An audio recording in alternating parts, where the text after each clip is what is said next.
Hello दोस्तों, Umakant Yadav sir GS classes के online YouTube channel पे आप सभी मित्रों का बहुत बहुत स्वागत है। आज हम आधुनिक भारत के इतिहास में जो कांग्रेस पार्टी की स्थापना हुई थी सन 1885 में, उसके पूर्व की कुछ संस्थाएं जिनकी हमारे राष्ट्रीय आंदोलन में, भारतीय स्वतंत्रता संघर्ष में योगदान रहा है, उन संस्थाओं के विषय में हम बात करेंगे कि भारतीय स्वतंत्रता संघर्ष के लिए भारत में स्थापित 3 प्रेसिडेंसी, बंगाल, मद्रास और बॉम्बे, जो 3 प्रेसिडेंसी स्थापित की गई थी अंग्रेजों के द्वारा, वहाँ पर कुछ राजनीतिक संस्थाएं स्थापित हुई। उनका उद्देश्य क्या था, उनके सचिव या अध्यक्ष कौन थे, वो संस्थाएं कब और कहाँ स्थापित हुई थी, ये प्रतियोगी परीक्षाओं में पूछे जाते हैं।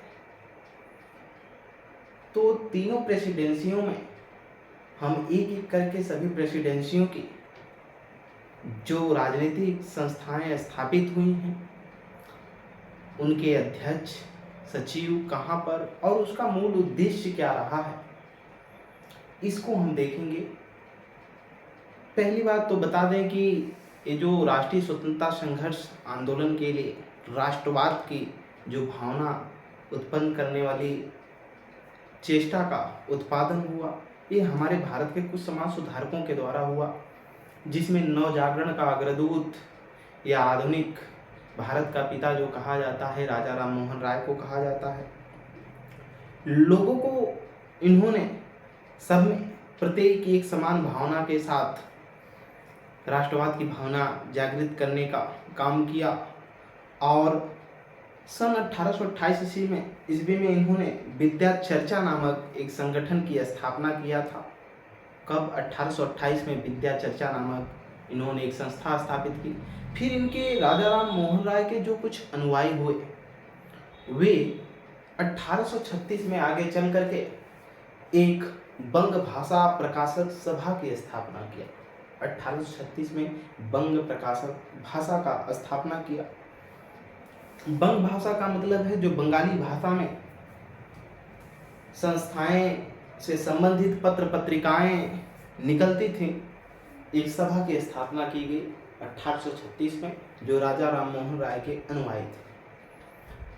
तो चलेंगे, हम लोग देखेंगे कि जो कांग्रेस से पूर्व, यानी कांग्रेस पार्टी का गठन 1885 में हुआ, उसके पहले के जो तीनों प्रेसिडेंसियों के अंदर बम्बई, मद्रास और बंगाल के अंदर जो राजनीतिक संस्थाएं स्थापित की गई, कौन कौन सी थी, उसका उद्देश्य क्या था।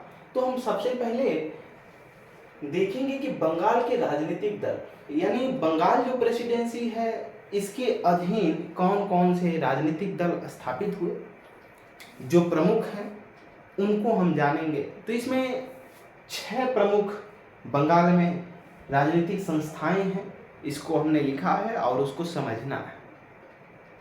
देखेंगे बंगाल के राजनीतिक जो दल है, इसमें पहला आता है लैंड होल्डर सोसाइटी।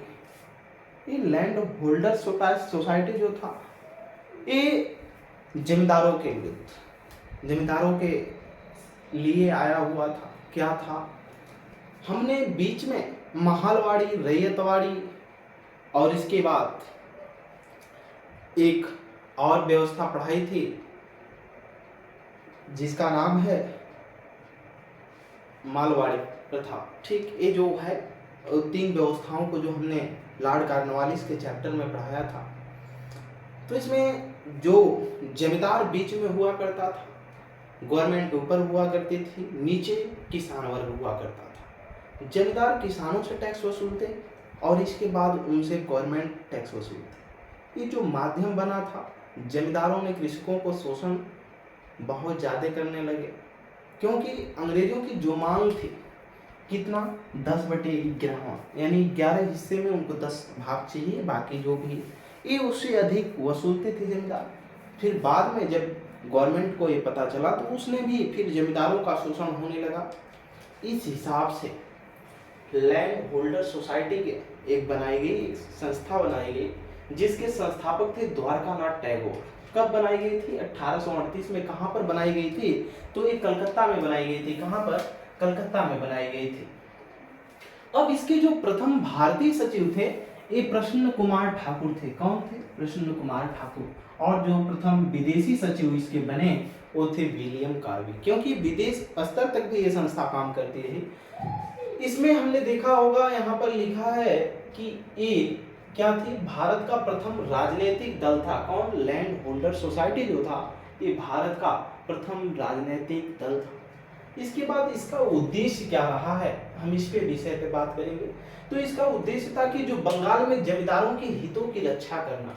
क्या था? बंगाल के जो जमींदार थे उनके हितों की रक्षा करना इसका प्रमुख उद्देश्य था। इसी को लैंड होल्डर सोसाइटी को एक अन्य नाम दिया जाता है, ठीक, जिसका अन्य नाम है बंगाल जमींदार सभा। क्या? बंगाल जमींदार सभा। अब हम चलेंगे दूसरी संस्था के बारे में बात करेंगे जिसका नाम था the Bengal British India society. क्या नाम था? The Bengal British India society. इसके जो संस्थापक थे ये थे जॉर्ज थॉमसन। कौन थे? George Thompson. 1843 में बंगाल में इसकी स्थापना की गई। इसके जो अध्यक्ष थे यहाँ पर लिखा गया है प्यारीचंद मित्र। ठीक, इसका उद्देश्य क्या रहा है? तो the Bengal British India society का जो उद्देश्य रहा है कि बंगाल के जो कृषकों की स्थिति थी, ठीक, कि एकदम नादिया जिले, बंगाल के पावना जिला, नादिया जिला, इन जो जगहों पर किसानों की स्थिति खराब हो चुकी थी सूखे के कारण और भी चीज़ों के कारण, और फिर भी टैक्स ब्रिटिश गवर्नमेंट अधिक वसूला करती थी। इसके कारण ब्रिटिश सरकार को अवगत कराना था और उनके लिए क्या करना था? टैक्स वगैरह में सुधार करने की बात की गई थी। आगे की तरफ चलेंगे, देखेंगे कि तीसरी जो संस्था है the British Indian association. The British Indian association जो है इसके संस्थापक कौन माने जाते हैं? तो इसके संस्थापक माने जाते हैं राधाकांत देव। कब? 1851 ईस्वी में इसकी स्थापना हुई थी। अन्य सदस्य इसके जो हैं वो एच.सी. मुखर्जी थे, देवेंद्र नाथ टैगोर थे, दिगंबर मित्र थे। ठीक, तो इसका उद्देश्य था कि जो भारतीय जमींदारों को राजनीतिक संरक्षण प्रदान करना था। ठीक, क्या जो भारत में जमींदार हैं इनको राजनीतिक संरक्षण यानी इनको बचाना। ठीक, ब्रिटिश सब कुछ मिला करके जो संगठन स्थापित हुए हैं कहीं ना कहीं इनका ब्रिटिश के सरकार के खिलाफ, ब्रिटिशर्सों की जो व्यवस्थाएं थे उनका विरोध करना, उनके खिलाफ कार्य करना, यही कार्य था। क्योंकि ब्रिटिश गवर्नमेंट के जितने भी शासन अधिनियम के तहत जितने भी अधिनियम आए वो कहीं न कहीं भारतीयों के लिए एक शोषण का काम करते थे। आगे की तरफ चलेंगे, देखेंगे कि इसमें जो चौथी संस्था स्थापित हुई द इंडियन लीग थी, जिसके संस्थापक शिशिर कुमार घोष थे। 1875 में इन्होंने द इंडियन लीग की स्थापना की। ये वही शिशिर कुमार घोष है जिन्होंने अमृत बाजार पत्रिका प्रकाशित किया था। क्या? अमृत बाजार पत्रिका के जो संस्थापक माने जाते हैं वो शिशिर कुमार घोष ही थे। ठीक, इनका जो उद्देश्य था, द इंडियन लीग पार्टी का जो उद्देश्य था ये था कि बंगाल के लोगों में राष्ट्रवाद बढ़ाना। राष्ट्रवाद क्या है इसकी पिछली कक्षा हमने लिया हुआ है, राष्ट्रवाद को विस्तृत चर्चा किया है। राष्ट्रवाद उत्पन्न होने के कारण क्या है हमने पिछली कक्षाओं में भी इसका चर्चा किया है। तो बंगाल में लोगों में राष्ट्रवाद को बढ़ाना और उन्हें राजनीतिक शिक्षा प्रदान करना, ठीक, कि कैसे गवर्नमेंट के खिलाफ लड़ा जा सके। फिर अगली संस्था आती है 5वें नंबर की, वो कलकत्ता स्टूडेंट एसोसिएशन। ये छात्रों का एक समूह था।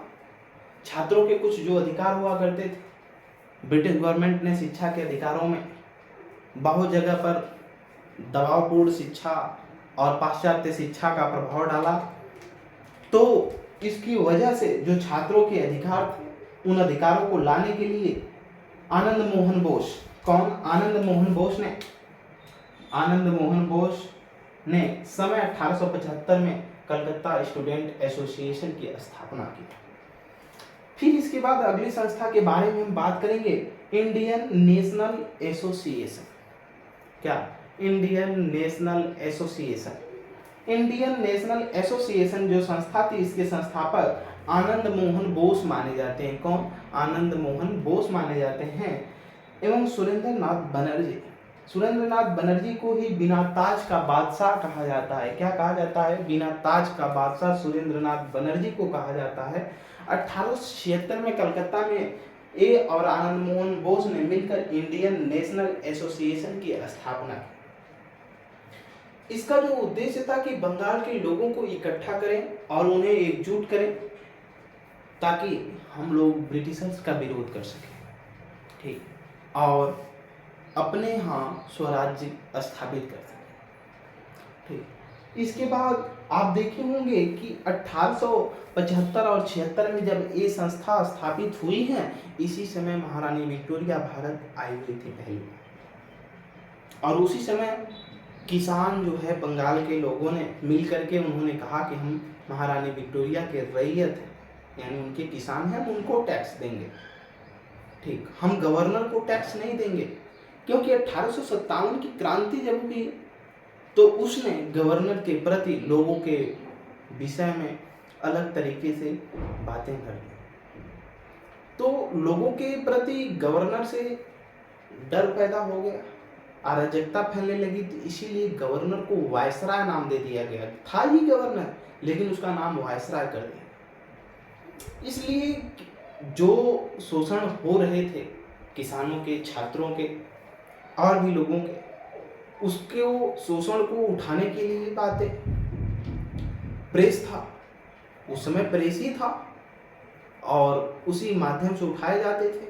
तो जो स्थानीय भाषा के समाचार पत्र हुआ करते थे, हमने बताया था कि सरकार ने प्रेस के माध्यम से उन पे भी बैन लगा दिया। कोई अगर उसके खिलाफ भी लिखता तो उसके ऊपर कार्रवाई हो जाती, उसका लाइसेंस जब्त कर लिया जाता। अनेक अनुज्ञप्ति अधिनियम हमने भी पढ़ाया है प्रेस में, ठीक। अगर आप पिछली कक्षाओं को एक से एक जोड़ करके नहीं पढ़ेंगे तो बीच से कुछ भी नहीं समझ में आएगा। तो ये बंगाल प्रेसिडेंसी के अंदर ये 6 प्रमुख संस्थाएं थी जो एग्जामों में पूछी जाती हैं। कौन कौन सी संस्थाएं थी हमने आपके सामने चर्चा किया।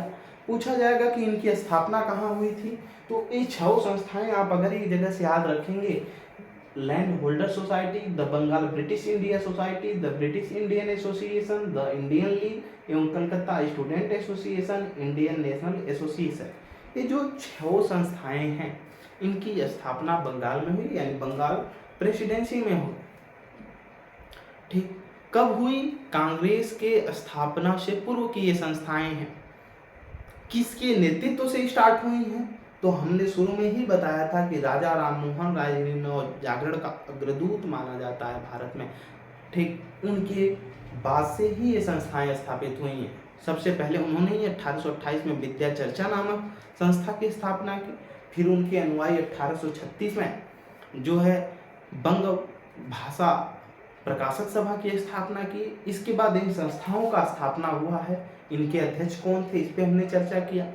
इसके बाद हम लोगों ने इस पे चर्चा किया कि इनका उद्देश्य क्या है, ठीक। उद्देश्य जानना बहुत जरूरी होता है कि कोई संस्था स्थापित हुई या कोई चीज बना तो क्यों बना, उसका मूल उद्देश्य। अगर यही चीज जान जाएंगे तो फिर संस्था कार्य कर लेगी।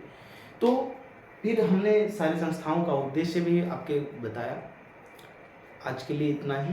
ज़्यादा से ज़्यादा इस क्लास को आगे तक शेयर करें ताकि जानकारी बढ़ती रहे। उमाकांत यादव सर जी इस क्लासेज में जुड़ने के लिए आप सभी छात्रों का बहुत बहुत धन्यवाद।